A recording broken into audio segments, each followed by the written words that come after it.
ব্রাজিলকে কাটিয়ে প্যারিস অলিম্পিকের টিকিট নিশ্চিত করল বিশ্ব চ্যাম্পিয়ন আর্জেন্টিনা। অন্যদিকে দারুণ শুরুর পরেও ছিটকে পড়ল অলিম্পিক আসরের বর্তমান চ্যাম্পিয়ন ব্রাজিল।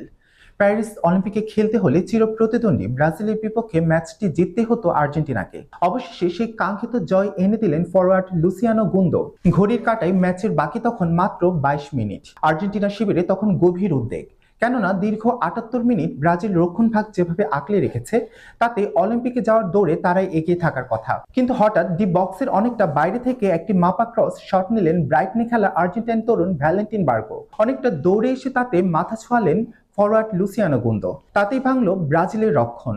আর ওই 78তম মিনিটের গোলটাই আর্জেন্টিনাকে এনে দেয় প্যারিস অলিম্পিকের টিকিট। ভেনেজুয়েলার মাঠে অনুষ্ঠিত ওই ম্যাচের মাহাত্ম্য তাই কোনোভাবেও কম ছিল না।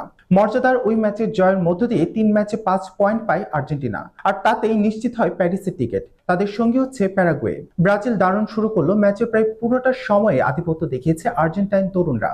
হ্যাভিয়ের মাস্টেরানোর আর্জেন্টিনা বল দখলে রাখে 61% এবং শট নেই 14টি।